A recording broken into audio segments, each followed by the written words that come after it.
Hi, I'm Bud. My friend here smokes a pack a day. That equals 7,300 cigarette butts a year. Instead of putting us in an ashtray, he tosses us off the balcony, out of the car window, or onto the lawn. Rain carries us down the storm drain where plastic and toxins in our filters remain in streams and rivers and affect water quality and aquatic life.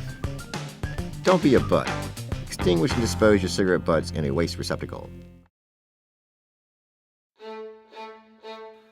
Let your discourse with men of business be short and comprehensive. The land where Colvin Run Mill now stands was originally owned by George Washington. Washington had dreamed of building a mill on the property after his presidency, but a man named Shepherd shattered that dream when he invaded Washington's property and claimed the rights for himself. He comes out to resurvey the property so that he can prove to Richmond that it was his property, and then rides back to Mount Vernon through a light rain. 2 weeks later, our first president dies. And dead men don't file suit in Fairfax County, so Shepherd was granted claim to about 4.5 acres of property here. Now, in 1802, coincidentally 1 month after Martha Washington died, Shepherd discovered another 40 acres of vacancy here, and that too was granted, and Shepherd, building on Washington's foundations, we believe, started construction of what we have today, the Colvin Run Mill. The structure of the mill was based on a design by inventor Oliver Evans. It was Evans's creation of the automatic grist mill that revolutionized today's automatic industry. During the 1800s and the early 1900s, a merchant mill of this magnitude could produce 900 pounds of flour a day when powered by a 20-foot water wheel, wooden gears, and grinding stones.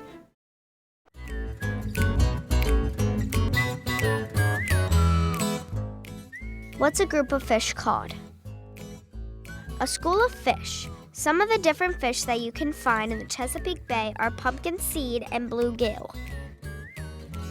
Why is the water salty here? Well, hello there, honey. You're in an estuary where fresh water from the river and salt water from the Chesapeake Bay mix. The bay connects to the Atlantic Ocean. Come and see. Mama Bass led Stormy from the mouth of the river into the Chesapeake Bay. They stopped beside a patch of underwater plant. Lots of animals hide their babies in these underwater plants. But silt in the water and algae on the surface block the sunlight that plants need to grow. Sometimes silt covers them up. And if the plants die, sugar, we have no place to raise our babies. Drat! That's Mr. Krabby. He can tell you more about the bay. Bye. You don't know who you're talking to on the other side of the computer. You could be talking to somebody as big, burly guy like me, or you can be talking to a dog for all you know. You have no idea who you're talking to. That's the problem.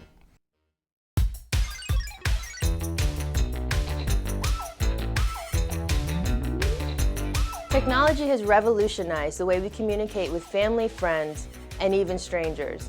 Social networking sites, blogs, and photo and video sharing software have given us the ability to interact, contribute, and share content with anyone, anywhere in the world. Think this sounds great? Well, like any phenomenon, every positive has a bad side. Actually, a lot of people aren't concerned, and I think that's the problem with a lot of teenagers and a lot of parents who have these teenagers. They don't know what goes on online, and a lot of things happen online. But as a teenager, you're just like, ooh, I have a new friend. Like, you don't really care. It could be a fake profile, and anybody can act like somebody else. So I think sometimes it's a contest amongst people who are on Facebook and MySpace to see how many friends they can get. Not every person online is going to be your friend, is going to be a good friend.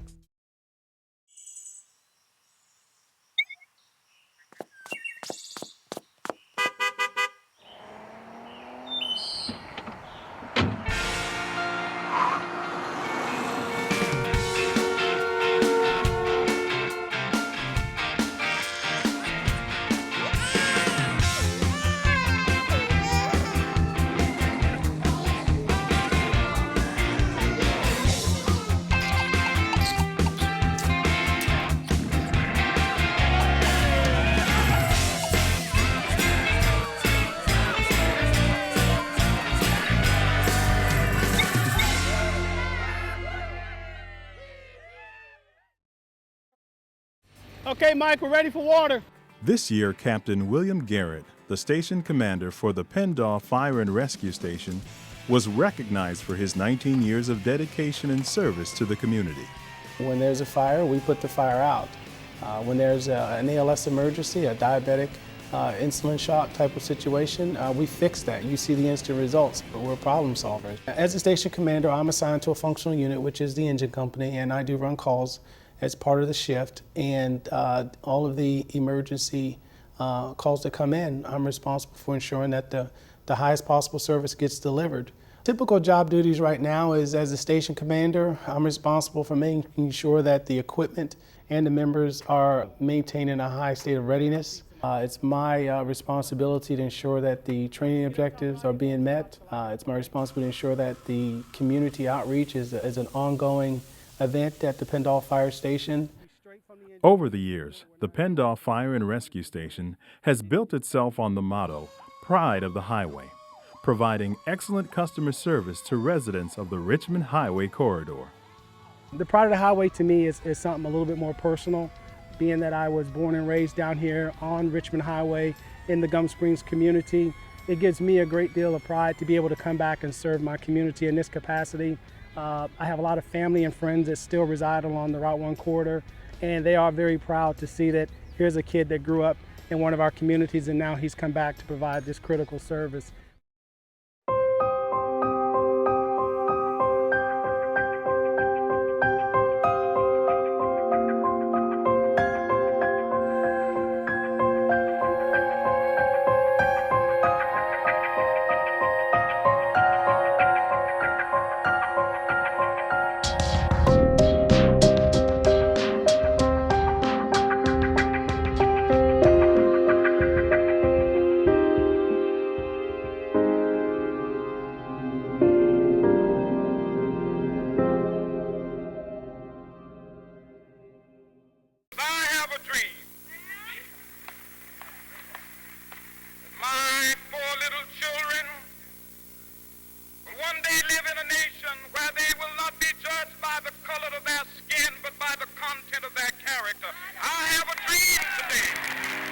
Dr. Martin Luther King Jr. and other leaders made great strides to bring freedom and equality to people of all races. We have seen significant changes over the past 50 years regarding civil rights. In 1970, about 93% of the population in Fairfax County, Virginia, was white. Today, more than 45% of residents represent diverse ethnic and racial heritages from almost every nation in the world. Even though we've moved forward, racial biases are still ingrained in our society today. And he put forth the idea of superior and inferior people, and he divided humans into three groups. To promote open conversations and understanding of employee actions around the issue of racial biases, the Fairfax County Department of Family Services partnered with Star Commonwealth's Glass Wing Healing Racism Institute, using the course curriculum that they developed.